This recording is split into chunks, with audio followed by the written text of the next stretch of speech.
Europe से उठने वाला है अमेरिका का सुरक्षा कवच। क्या नाटो के भीतर महायुद्ध से पहले ही बड़ी दरार आ चुकी है? ब्रसेल्स से आई एक खबर ने पूरे यूरोप में खलबली मचा दी है। नाटो के सुप्रीम कमांडर जनरल एलेक्सिस ग्रीनकेविच ने खुद कबूल किया है कि अमेरिका चुपचाप यूरोप से अपने 5000 सैनिक वापस बुला रहा है।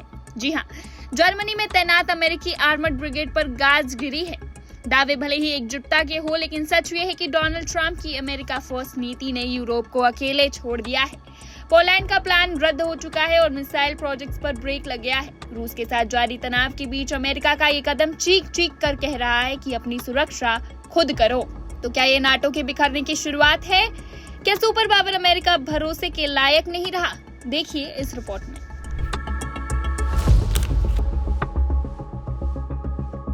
अमेरिका चुपचाप यूरोप में अपनी सैन्य मौजूदगी कम कर रहा है और इस फैसले के असर को संभालने के लिए नाटो के भीतर बेचैनी बढ़ती जा रही है। ब्रसेल्स से आई एक बड़ी स्वीकारोक्ति में नाटो के supreme allied commander Europe general Alexus G Grynkewich ने पुष्टि की है कि अमेरिका यूरोप से अपने 5000 सैनिक वापस बुला रहा है। ये वापसी मुख्य रूप से जर्मनी में तैनात एक आर्मर्ड कॉम्बैट ब्रिगेड को प्रभावित करेगी, जो लंबे समय से यूरोप में वॉशिंगटन का एक प्रमुख सैन्य केंद्र रही है। हालांकि नाटो अधिकारी लगातार यह दावा कर रहे हैं कि गठबंधन अब भी मजबूत है, लेकिन आलोचकों का मानना है कि यह कदम पश्चिमी गठबंधन के भीतर बढ़ती दरारों को उजागर करता है। वर्षों तक अमेरिका ने यूरोपीय देशों को अपनी सैन्य ताकत पर निर्भर रहने के लिए प्रेरित किया, लेकिन अब अमेरिका फर्स्ट नीतियों की वापसी के साथ वॉशिंगटन यूरोप की सुरक्षा का बोझ उठाने को लेकर पहले जितना इच्छुक नहीं दिख रहा। जनरल ग्रीनकेविच ने सहयोगियों को भरोसा दिलाने की कोशिश की कि सैनिकों की वापसी से नाटो की सैन्य तैयारियों पर कोई असर नहीं पड़ेगा, लेकिन यूरोप के कई देशों को इस पर विश्वास नहीं हो रहा। यह कटौती ऐसे समय में हो रही है जब रूस के साथ तनाव अब भी चरम पर है और पूरे क्षेत्र में अस्थिरता बढ़ने की आशंकाएं बनी हुई हैं। आलोचकों का कहना है कि यह कदम एक खतरनाक संदेश देता है कि शायद अमेरिका अब यूरोप की सुरक्षा के लिए पहले जैसा प्रतिबद्ध नहीं रहा। यह वापसी यूरोप में मौजूद कुल अमेरिकी सैनिकों का लगभग 6% हिस्सा है।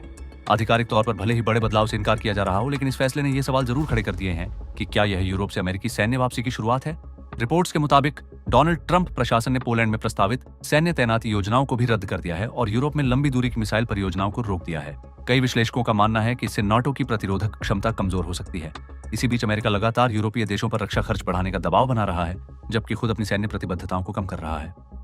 जनरल ग्रीनकेविच ने यह भी स्वीकार किया कि समय के साथ और भी सैनिक पुनः तैनात किए जा सकते हैं, क्योंकि यूरोप को अपनी पारंपरिक सुरक्षा की जिम्मेदारी खुद उठाने के लिए तैयार किया जा रहा है।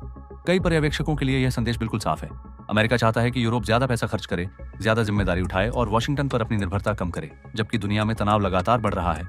अमेरिकी विदेश नीति के आलोचकों का मानना है कि यह कदम एक बड़े बदलाव का संकेत है, एक ऐसा अमेरिका जो घरेलू राजनीति और दूसरी रणनीतिक प्रतिस्पर्धाओं में उलझा हुआ है, जबकि उसके पुराने सहयोगी अब वॉशिंगटन की विश्वसनीयता को लेकर असमंजस में है।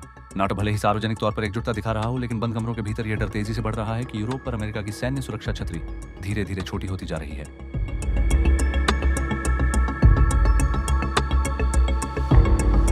Subscribe to One India and never miss an update. Download the One India app